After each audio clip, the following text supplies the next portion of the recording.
Reading with your kids. Hey, so great to see you. Come on in.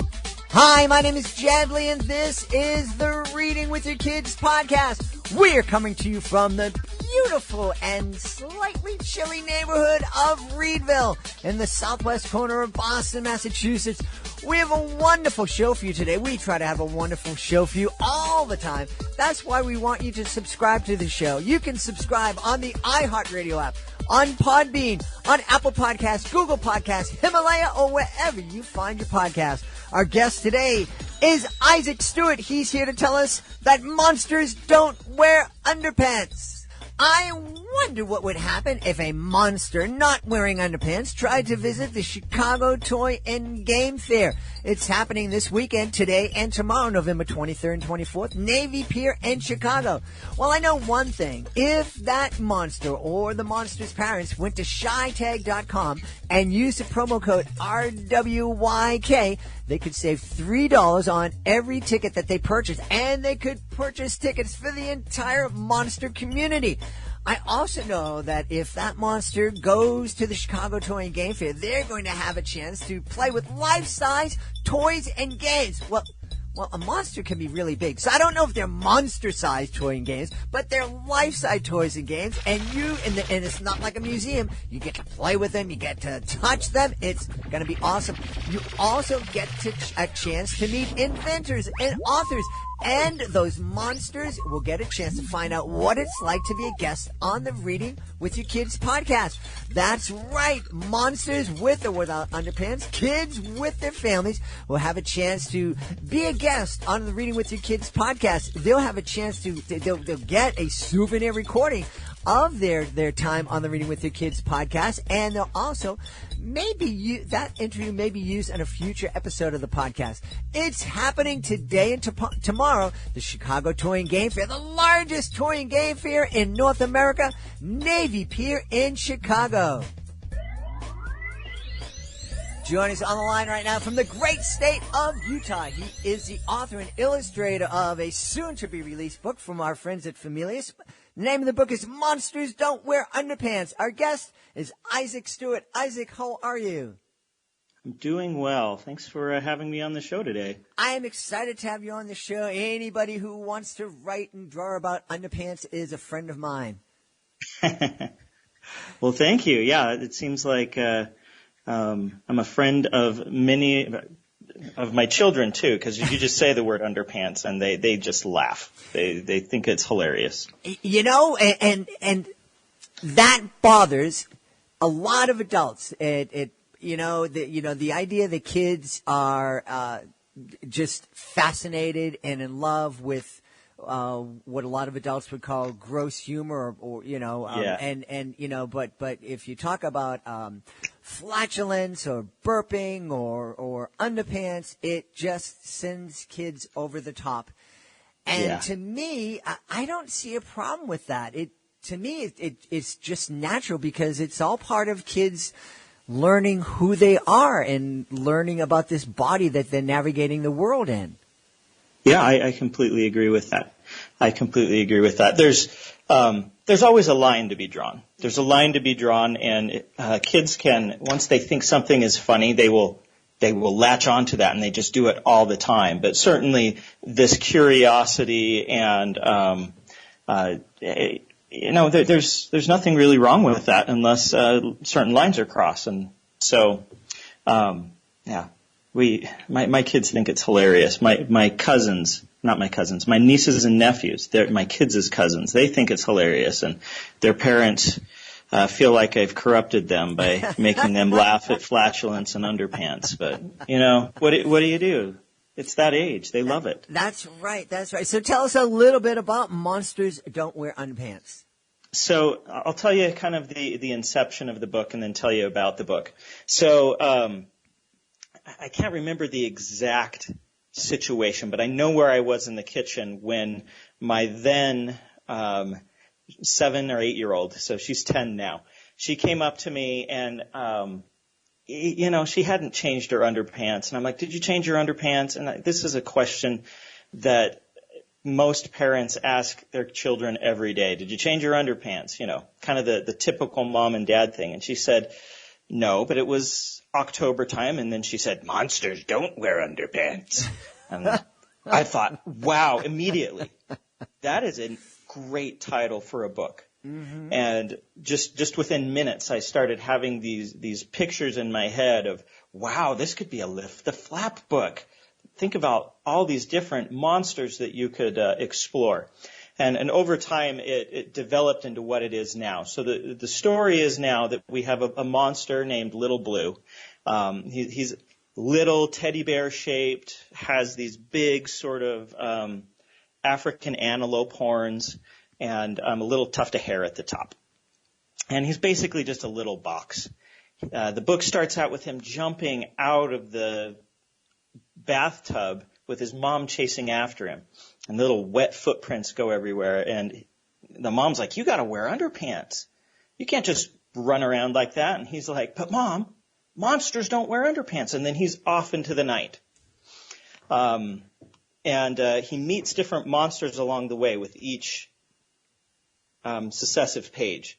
He meets a vampire. He meets the boogeyman. He meets a dragon. And these different monsters, he asks them, he's trying to prove to his mom that some monsters don't wear underpants. And he's right. Some of them don't.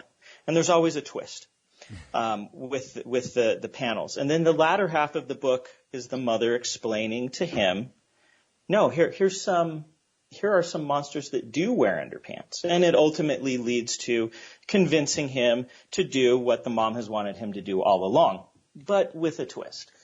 Well, this is awesome. It sounds a lot of fun, and I have to ask, because, you know, we've recorded this, and the world's going to know about it now. Is your daughter expecting a royalty for the inspiration?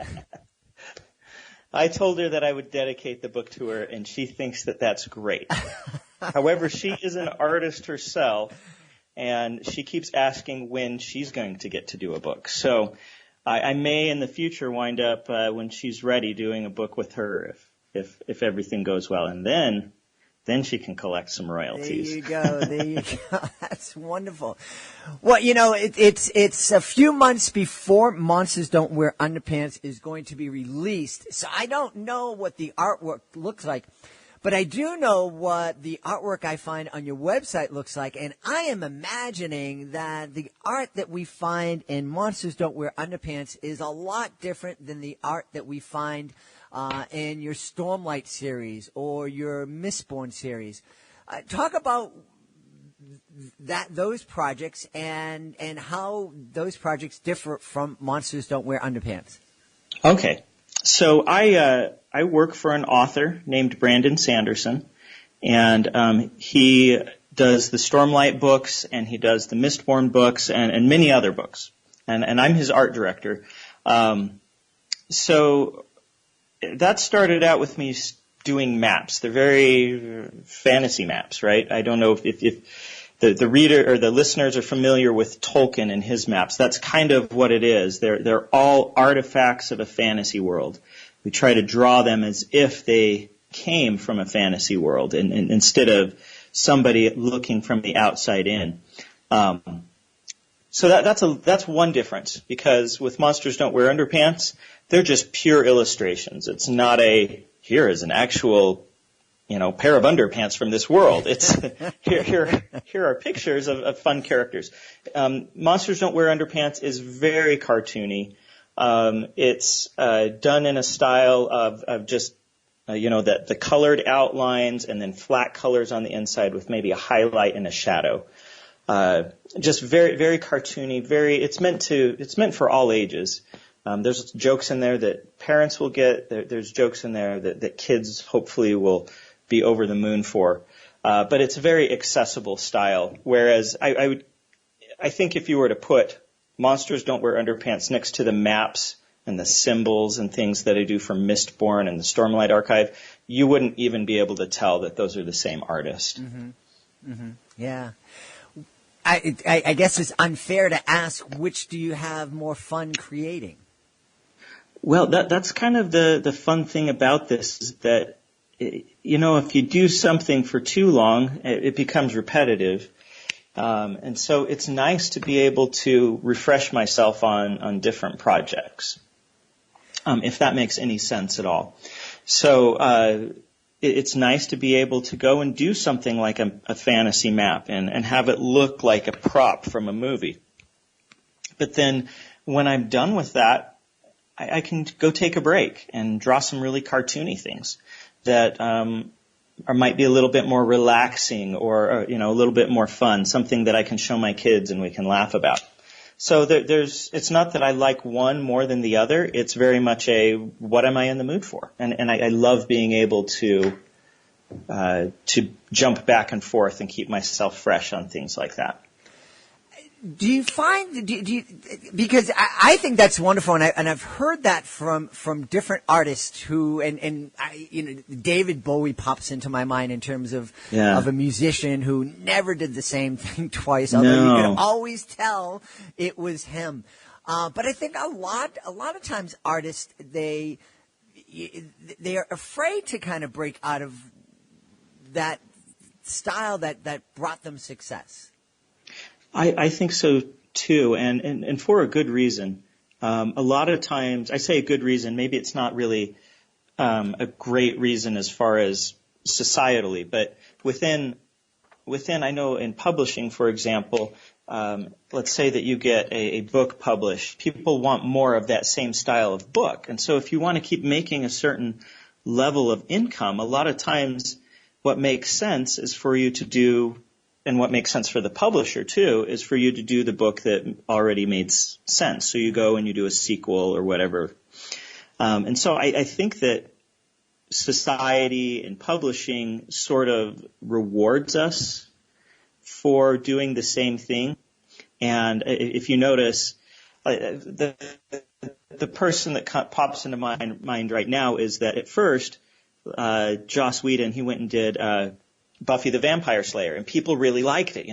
When Buffy was over and he jumped to something new, they were really hesitant at first to go into, a space western. But the more that he jumped, the more that people got used to this idea that Joss Whedon is going to do whatever Joss Whedon wants to do. So I don't know what the way to jump out of this mold is, but it seems like if you're going to go and jump to something else, there's always going to be detractors. Mm-hmm. But if you want to work in several different genres, you just got to do it. And the sooner you do it, the better, because the sooner you do it, you're going to get your audience used to the idea that you are jumping around. Mm. I think that's a great lesson to kind of talk to our kids about, in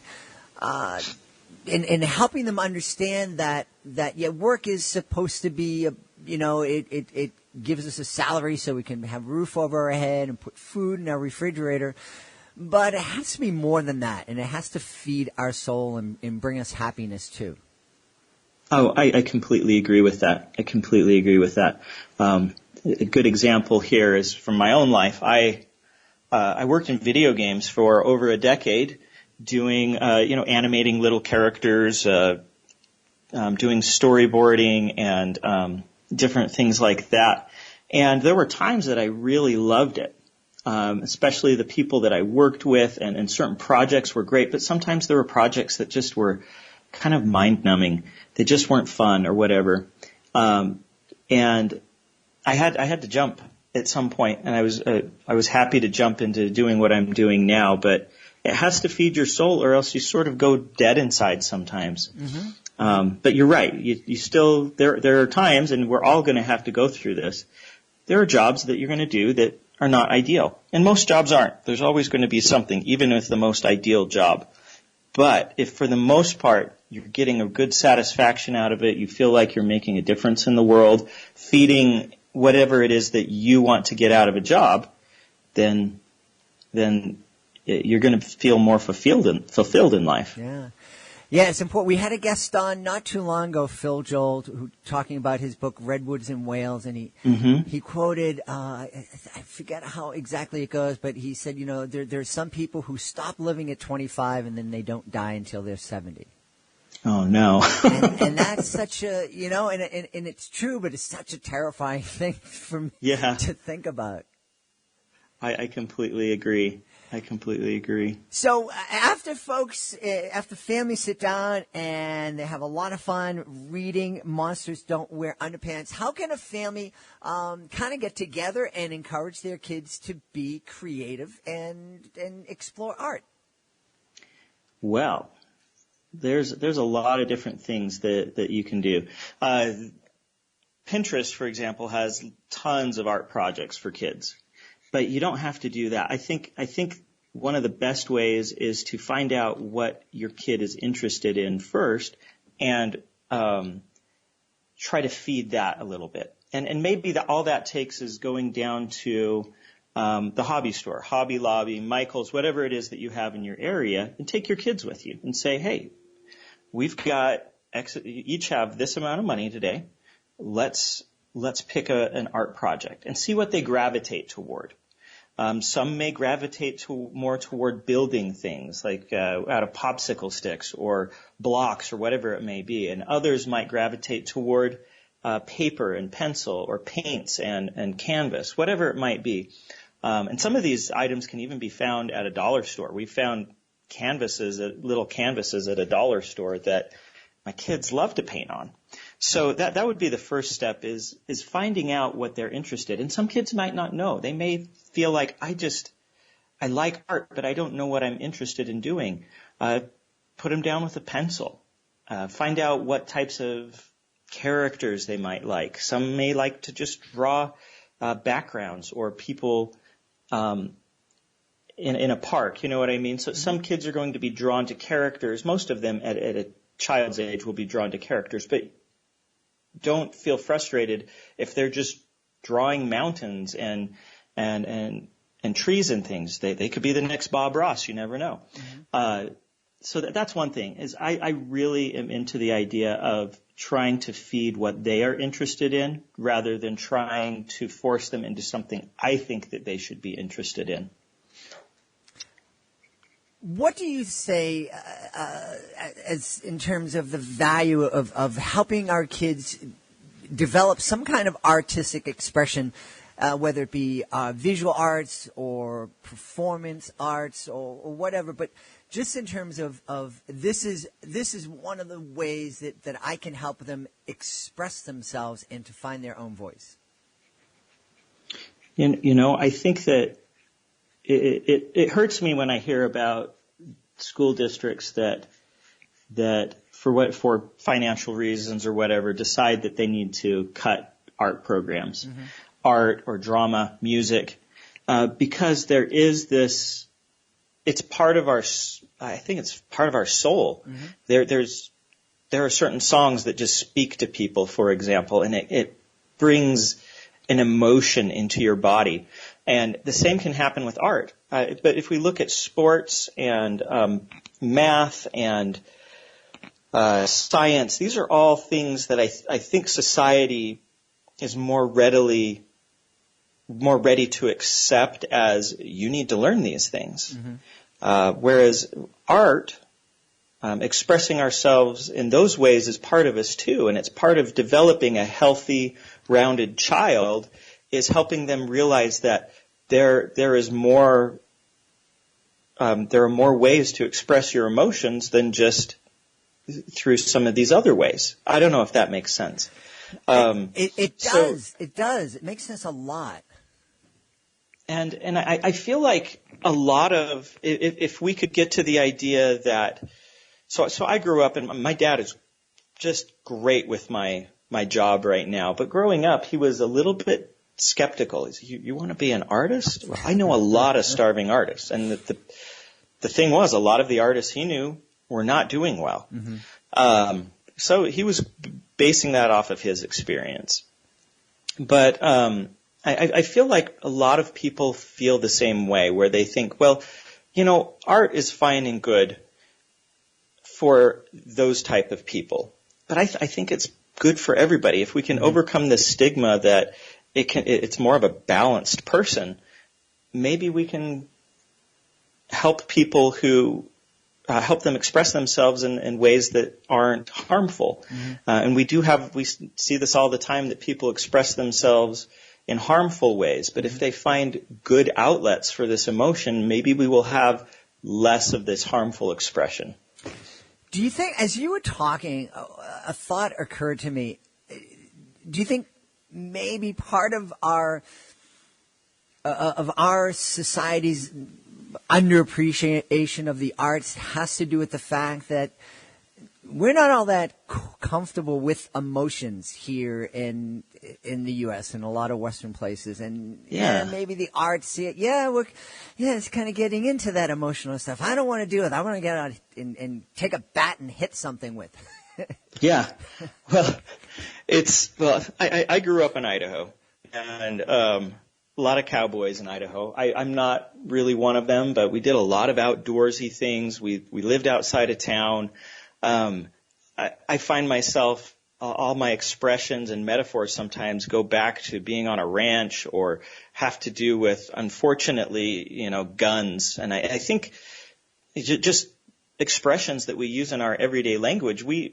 America, especially the West, out where I grew up, is basically formed from the Old West. Mm-hmm. And a lot of our mindset comes from that too. And in the Old West, was there a place for art? I don't know. It doesn't seem like in a world where you are struggling to survive against the elements, against other people, it's if you want to survive, you've got to go out and shovel snow off the roof and take potatoes and put them down in the cellar all summer and fall so that you can live through the winter. You know what I mean? Mm-hmm. When do you have time to do art? Right. It's not a necessary thing. I think that's the thought that comes in. So America is kind of that way. I've been to Europe, and over there, art is really appreciated.